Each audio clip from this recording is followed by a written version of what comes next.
함께 사도신경으로 우리의 신앙을 고백하여 올리겠습니다.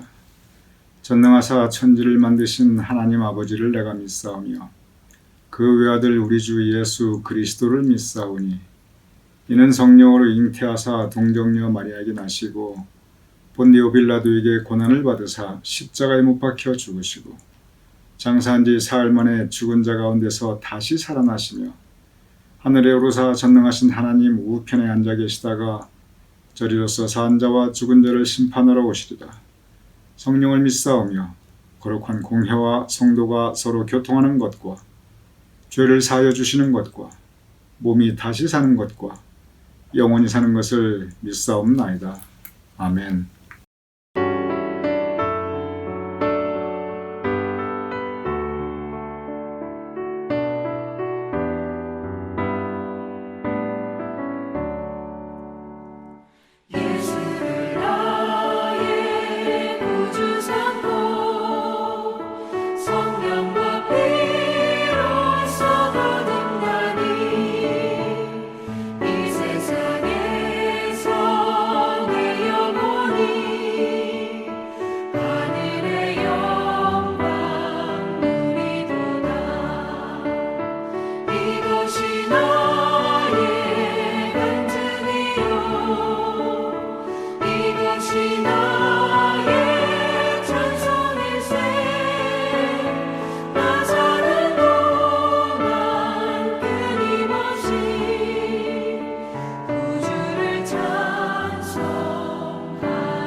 오늘 화요일입니다. 이 한 주도 주님의 은총 풍성한 복된 한 주 되심을 축원드립니다.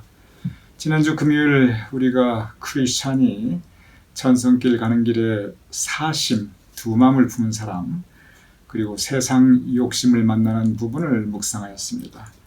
사심이 말합니다. 순풍 불 때, 밀물 들어올 때, 그때 우리 노젓고 그때 신앙생활 잘하면 됩니다. 역풍 불 때, 그리고 썰물 나갈 때는요, 그때는 신앙생활 잠깐 쉬고 내 생명 지키고 그리고 내 재산 지키는 거, 그게 제일 중요합니다. 이렇게 얘기합니다. 세상 욕심이 나타납니다. 저 꿀벌들 보세요. 우리가 꿀벌한테 배워야 됩니다. 비 오고 바람 불고 굳은 날 꿀벌이 나오는 거 봤어요? 그때는 가만히 있는 거예요. 청명하고 화창하고 날 맑을 때 그때 꿀벌이 그때 나와서 꽃을 찾아다니잖아요. 우리도 마찬가지예요. 신앙생활 그렇게 하는 겁니다. 그러면서 우리 인생 비 오고 바람 불고 궂은 날은 천성길 향해서 가려고 하지 말고 그때는 쉬어야 돼요. 그때는 가만히 있어야 돼요. 그때는 그저 피해 안 보고 내 실속 챙기는 게 제일 좋습니다. 그렇게 이야기해요. 크리스천이 기가 막히지요. 신앙생활 그렇게 하면 안 된다고 생각합니다. 그래서 크리스천이 보기에는 이 사심과 그리고 세상 욕심이 너무 기회주의적이고 신앙생활 저렇게 하는 건 진실하지 않다. 이렇게 생각이 들고 또 사심과 세상 욕심 입장에서 보면 크리스천이 꽉 막혀도 너무나 꽉 막혀 있고 이거 도대체 현실 감각이 없고 이렇게 생각이 듭니다. 서로가 이해가 안 돼요. 그래서 헤어지지요. 그러면서 이제 크리스찬이 천승길 향해 가는데 큰 비석을 봅니다. 거기 보면 롯의 아내를 기억하라. 롯의 아내를 기억하라. 소금 기둥이 된 롯의 아내. 세상 욕심, 사심 가지고 뒤돌아보다가 소금 기둥이 된 롯의 아내에 대한 그 비석을 봅니다. 그러면서 맞다. 내가 천성길 열심히 잘 가야지. 그러면서 그 얘기를 가게 됩니다. 이것이 지난 금요일에 우리가 함께 묵상했던 사심과 그리고 세상 욕심에 대한 이야기입니다. 이제 계속 길을 가고 있습니다. 그런데 가다가 한 거대한 거인을 만나요. 보통 힘이 장사예요. 근데 그 거인의 이름이 뭐냐면 절망입니다. 이 크리스찬이 그냥 그 절망한테 꽉 잡혀버렸어요. 이 거인에게. 그래서 이 절망한테 질질질 끌려가요. 어디로 끌려가냐면 이 절망이 이 거인이 이 자기가 살고 있는 커다란 성으로 데려갑니다. 그러더니 성에 데리고 가서 그냥 지하 감옥에 확 가두어 버렸어요. 중세 지하 감옥을 한번 여러분 이렇게 보신 적 있으세요? 그 성 같은 데 가면은 그 지하에 보통 감옥들이 있습니다. 근데 거기 보면은 뭐 공기도 안 통하고요. 뭐 위생, 편의 이런 시설 전혀 없습니다. 이거 완전히 그냥 최악의 그러한 공간이지요. 크리스찬이 바로 그 절망이 살고 있는 그 성의 지하 감옥에 이제 갇히게 됩니다. 아이고, 그러니 더럽기 짝이 없고 악취는 너무 진동하고 그런데 며칠이 지나도록 빵 한 조각도 안 주고 물 한 모금도 안 줘요. 그래서 기진맥진한 사람이 죽을 지경이에요. 그리고 주변에 다른 사람도 없어요. 너무 힘들고 고통스럽고 외로워요. 그렇게 며칠을 가둬놓더니 이 절망이 나타나서는 이 절망이 거인이에요. 힘센 장사예요. 다짜고짜로 몽둥이를 들더니 이 크리스찬을 그냥 사정없이 막 그냥 패대는 거예요. 그냥 막 사정없이 후려치는 거예요. 뭐 어디 도망갈 길도 없어요. 그냥 속지없이 맞아야 했어요. 그냥 피는 철철 나고. 그렇게 한참을 때리더니 그냥 놔두고 또 올라가 버렸어요. 그러니 공기도 잘 안 통하고 악취 나고 더럽고 며칠간 빵 한 조각도 못 먹었죠. 물 한 모금 못 마셨죠. 지칠 대로 지쳐 있는데 그런데 아이고 이 괴물한테 그냥 사정없이 몽둥이로 얻어맞으니 사람이 죽을 지경입니다. 살 수가 없어요. 아이고 그래서 그날 밤에 이 크리스찬이 막 내가 이 무슨 신생가 생각하니 내가 천성길 가겠다고 천국 가겠다고 이렇게 길을 떠나 나섰는데 이렇게 지하 감옥에 갇혀서 못 먹고 맥까지 맞고 이게 뭔가 싶으니까 눈물이 나요. 그래서 그 고통과 슬픔 가운데 한탄하고 탄식하면서 그냥 그 밤을 꼬박 새웁니다. 그 다음날 아침 절망이 또 찾아왔어요. 이름이 절망이에요. 그럼 하는 말이 너 여기서 빠져나갈 방법 없다. 여기 탈출한다는 거 아예 생각하지도 마라. 너 앞으로 여기서 매일같이 이렇게 고통받고 매일 얻어맞고 그리고 이렇게 힘들게 살 거다. 그런데 이 고통에서 벗어나는 길, 이 악취나고 더럽고 맨날 매맞고 이 고통에서 벗어나는 길이 딱 하나 있다. 그렇게 얘기하는 거예요. 그래서 크리스천이 귀가 솔깃합니다. 그래? 이 끝없는 고통에서 벗어날 수 있는 방법이 있어? 그게 뭡니까? 하고 물어봐요. 그러니까 절망이 하는 말이 너 스스로 목숨을 끊어라. 이렇게 얘기하는 거예요. 그런 사람 말이 너 살아있다는 그 자체가 고통이야. 너 앞으로 살아있는 동안 오래 살면 오래 살수록 더 많이 고통받고 더 많이 힘들고 더 많이 아파해야 돼. 너에게 살아있는 건 죽음만도 못하다. 너는 살아있다는 것 그 자체가 고통이다. 그러니 차라리 너 스스로 목숨을 끊어라. 살아있어 봐야 죽은 것만도 못한데 뭘 살려고 그러냐.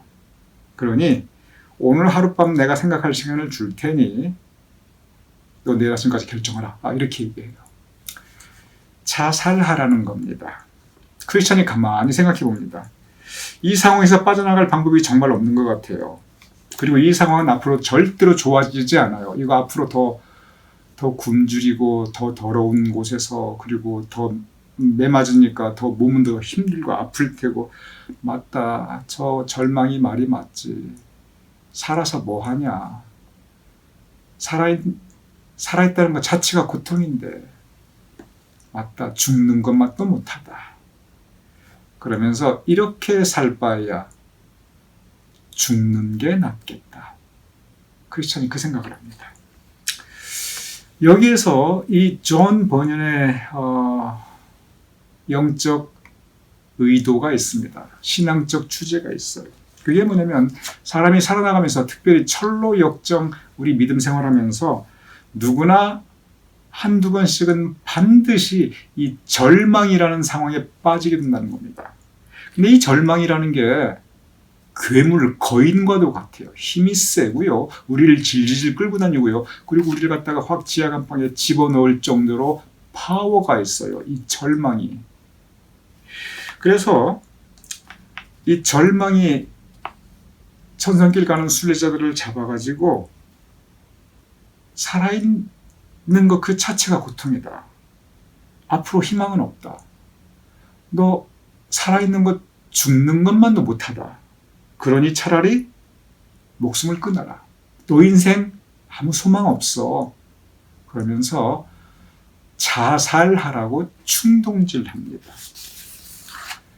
실제로 절망에 빠진 사람은 이 자살의 충동을 느낍니다. 현대 심리학에서 그것을 너무나 자세하게 설명하고 있어요. 그런데 존 버년이 그 옛날 1600년대 바로 이 주제를 얘기하고 있어요. 절망에 빠진 사람이 자살 충동을 느끼는 것, 바로 이 death wish.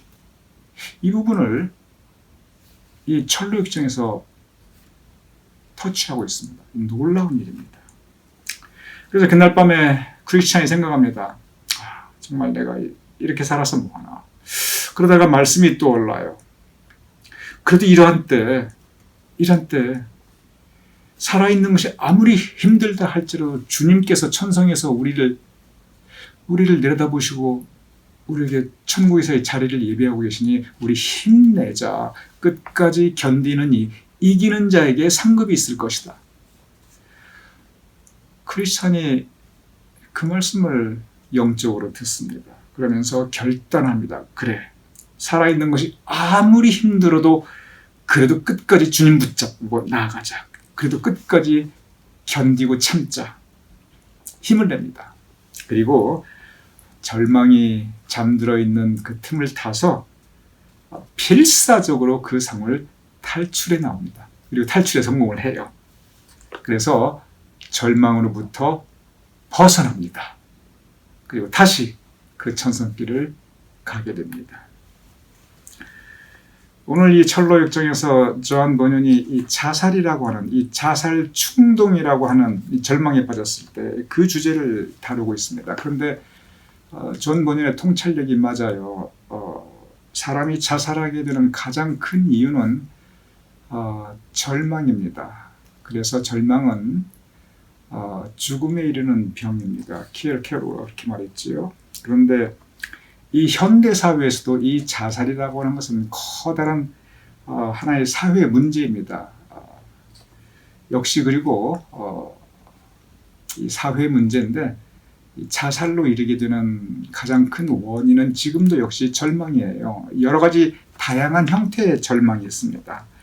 어떤 분들은 돈에 대한 절망을 합니다. 이 갚을 수 없는 큰 빚을 졌다든지 너무 먹고 살기 힘들어가지고 이 생활 고의 문제가 너무 심각하다든지 아이고 내가 이렇게 살 바는, 그리고 이 돈에 대한 절망 때문에 자살하시는 분들 상당히 많습니다. 빚지고 자살하시고, 건강에 대한 절망 때문에 자살하시는 분들 많습니다. 아이고 내가 이거 병 나을 가능성도 없고 도대체 이렇게 사느니 사는 게 아니다. 이 통증이 너무 심하니까 살 수가 없다. 그래서 건강에 대해서 절망하시는 분들이 많이들 자살하시고, 그래서 또 이제 안락사의 문제도 바로 그러한 연장선상에 있습니다. 이 명예에 대해서 절망하시는 분들이 자살합니다. 아유, 내가 살아서 이 수치를 당하느니, 내가 이렇게 치욕을 당하며 사느니 차라리 죽겠다. 이 명예에 절망하시는 분들 많이 자살합니다. 이 자존감에 대한 절망이 또한 이 자살로 이끕니다. 특별히 노년층에서 이런 경우가 많이 있습니다. 왜냐하면 아이고 내가 이제 더 이상 자식에게 짐 되고 싶지도 않고, 내가 아이고 내 배우자에게 내가 더 이상 부담되고 싶지도 않고, 아이고 나 하나 사라지면 온 식구가 편할 텐데, 그러면서 이 자존감 때문에 또 그것도 더 절망이거든요. 자살로 이러는 경우가 많습니다. 슬픔에 대해서 절망하시는 분들을 또 계십니다. 특별히 사랑하는 사람을 잃었을 때, 뭐 여러 가지 이유가 있어요. 정말 사랑했는데 배신을 당했다든지, 아니면 정말 사랑하는 사람이 먼저 세상을 떠났다든지, 뭐 여러 가지 이유가 있습니다. 근데 그 슬픔에 대한 절망, 이 또한 커다란 그 자살 충동을 일으킵니다. 미래에 대한 절망, 내 미래는 아무 소망이 없다. 나에게 이제 아무 낙이 없다. 살아있는 게 사는 게 아니다. 미래가 더 나아질 게 없다. 이런저런 절망입니다. 굉장히 다양한 절망이 있지만 본질적으로 절망은 소망을 잃어버리게 하고 죽음에 이르는 병입니다. 절망을 제외하면 그 다음에 큰 이유가 뭐냐면은 그것은 우울증입니다. 전혀 다른 이유예요. 절망 이런 차원이 아니에요. 절망을 느낀다는 건 이 뇌가 브레인이 제대로 펑션을 하고 있는 거예요. 제대로 그 기능을 하고 있는 거예요. 근데 우울증은 이것은 뇌의 질병입니다. 우리가 암에 걸려 돌아가시는 분들이 내가 건강해야겠다 그 의지가 부족해서 돌아가시는 게 절대 아니거든요. 내 의지와 아무 상관없어요. 암이 걸려서 그 암세포가 퍼지면은 어느 단계를 넘어가면 사람이 살 수가 없습니다. 우울증도 마찬가지예요. 이건 질병이거든요. 이건 저 사람이 의지가 없어서 살겠다는 의지가 없어서 정신력이 약해서 아니에요. 암 환자가 의지와 무관하게 세상을 떠나는 것처럼 우울증이 심각해지면 의지와 무관합니다. 이것은 자살 충동을 일으킵니다. 그래서 절망을 제외하면 두 번째 자살의 이유는 우울증인데, 이게 전체 자살의 통계적으로 물론 문화권에 따라 다르지만 대체적으로 30에서 35%, 전체 자살의 30에서 35%가 이게 우울증으로 인한 자살입니다. 그러니 참 이건 대단한 겁니다. 여러분 릭 워런이란 분을 아시죠? 세들백 교회 담임 목사님이시고 아주 신화적인 존재입니다. 저도 빌리 그레햄 이후에 가장 돋보이는 목사님이십니다. 지금도 목회하고 있죠. 그분 여러분 이미 들어보셨을 거예요. 목적이 이끄는 삶이라 이래가지고 40일 동안 목적이 이끄는 삶을 이렇게 묵상하기도 하고 뭐 이렇게들 많이 합니다. 그래서 많은 크리스찬들이 이미 릭 워런의 이 목적에 이르는 삶 또는 세들백 이야기 아주 읽은 분들이 많이 있습니다. 그런데 이분께서 그렇게 목회를 성공적으로 하고 탁월한 영적 지도자인데 그분의 가정사에 문제가 있어요. 그게 뭐냐면 자기 사랑하는 아들이 우울증을 심하게 앓고 있었어요. 그래가지고 27살 그 아들이 27살이 되던 해, 지금도 7년 전입니다. 2013년에 그 일이 있었어요. 이 아들이 권총 자살을 해요. 세계적으로 이때 당시 이미 세계적으로 너무 유명해졌어요. 그런데 존경받고 이분이 맨날 하시는 얘기가 우리 희망 가지고 살자. 하나님께서 지켜주신다. 기도에 응답하신다. 그런데 그 사모님이 고백을 해요. 내가 우리 아들 우울증 낫게 해달라고 내가 20년을 매일 기도했다. 그런데 응답은커녕 아들이 권총자살을 했거든요. 그리고 릭 워런 목사님께서 하나님께 지켜준다 매번 그렇게 설교하고 항상 절망에 빠진 사람들에게 힘을 북돋았는데 가정이 지켜지질 않았잖아요. 그래가지고 이 기독교 교회에서 한 논란이 일어납니다. 근데 여러 가지 논란인데 그중에 가장 큰 논란이 뭐였냐면 이거였어요. 그 아들이 천당 갔는가 지옥 갔는가 이걸 따져요. 왜냐하면 자살은 죄인데 이건 용서받지 못할 죄이다. 살인을 했으면 차라리 회개하고 용서받을 수 있는데 자살한 영혼은 이건 회개할 기회도 없고 회개를 안 했으니까 용서받을 기회도 없고 그러니 자살한 사람은 지옥 간다. 이게 하나의 교리거든요. 철로 역정에서 이 크리스찬 아까 제가 말했죠. 그 크리스찬이 그날 밤새 생각한다고. 그날 밤새 생각할 때 가장 그를 사로잡았던 것이 뭐냐면 이거였어요. 내가 여기서 자살하면 나는 지옥 간다. 바로 그거였어요. 그러니 자살하고 지옥에 떨어지는 것보다는 살아있는 게 아무리 힘들어도 그래도 참고 견디고 그리고 천당 가는 게 낫다. 그게 생각하거든요. 바로 이 부분하고 똑같아요. 그래서 기독교 교회에서 저렇게 유명한 릭 워런 목사님의 아들인데 그럼 저 아들이 천당 가냐 지옥 가냐. 릭 워런 부부가 기가 막혀요. 그래가지고 무려 4개월간을 설교를 이렇게 쉽니다. 도저히 강대성이 올라갈 자신이 없는 거예요. 또 교회가 굉장히 제너러스했어요. 아들 권총자살하고 그 슬픔에 빠진 릭 워런 목사님에게 당신이 준비될 때까지 쉬어라. 그래가지고 4개월을 이렇게 모든 교회 일에서 자유롭게 이렇게 쉬면서 그 슬픔을 달랠 수 있는 그런 시간을 이제 가지게 됩니다. 그러면서 4개월 후에 이분이 다시 강단에 섭니다. 그러면서 하는 얘기가 뭐냐면 나는 내 아들이 천국에 갔다는 것을 확신한다. 그렇게 선포를 해요. 자살한 사람은 지옥에 간다. 이게 보통 기독교의 교리이거든요. 특히 캐톨릭. 존 본인의 철로 역정에서도 크리스찬이 왜 자살을 못하느냐. 바로 이 부분 때문에 자살을 못한다는 게 딱 써 있어요. 그런데 존 본인이 뭐라고 하냐면은 내 아들이 살아서 주님을 열심히 믿었고 우울증 그건 선택의 문제가 아니라 질병의 문제이다. 나의 실패는 그 우울증을 제대로 치료하게 잘 도와주지 못하고 우리 가족의 실패는 그 우울증 치료를 못했다는 그것이지 영적으로 이 아들이 잘못했다. 절대 그거 아니다. 그러면서 기독교계의 커다란 이 자살에 대한 반향을 일으킵니다. 그러면서 무슨 얘기를 하냐면은 지금 중요한 것이 자살한 사람이 천국 갔냐 지옥 갔냐 그게 중요하냐. 그건 하나님이 알아서 하실 일이지. 지금 교회가 그리고 우리 크리스천이 중요한 것은 뭐냐면은 우리 믿는 사람이 해야 될 일은 절망에 빠져서 고통받고 있는 이들. 우리 그들을 돌봐야 된다. 그리고 우울증에 걸려서 고통받고 있는 이들.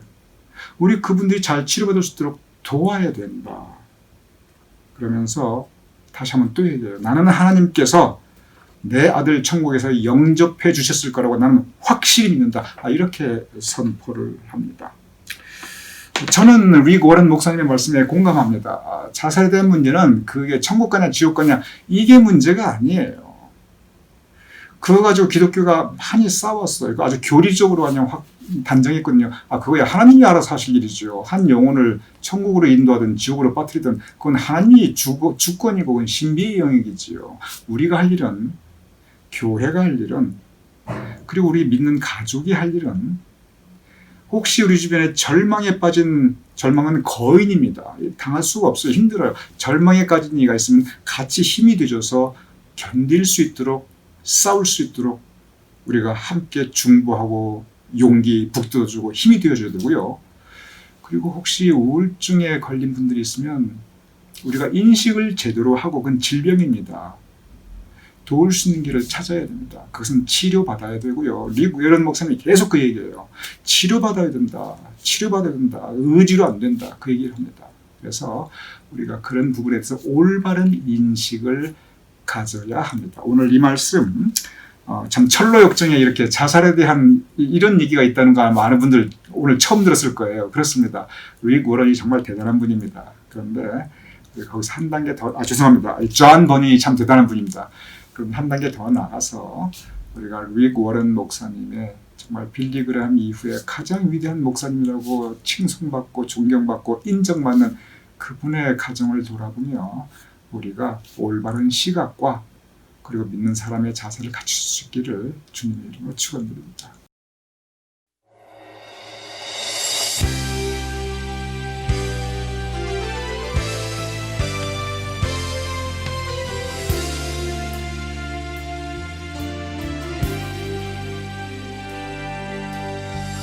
힘들고 지쳐 낭망하고 넘어져 일어날 힘 전혀 없을 때에 조용히 다가와 손잡아 주시며 나에게 말씀하시네. 나에게 실망하며 내 자신 연약해 고통 속에 눈물 흘릴 때에 못 자국 난 그 손길 눈물 닦아주시며 나에게 말씀하시네. 너는 내 아들이라 오늘날 내가 너를 낳도다. 너는 내 아들이라 나의 사랑하는 내 아들이라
제가 기도하고 주기도문으로 마치겠습니다.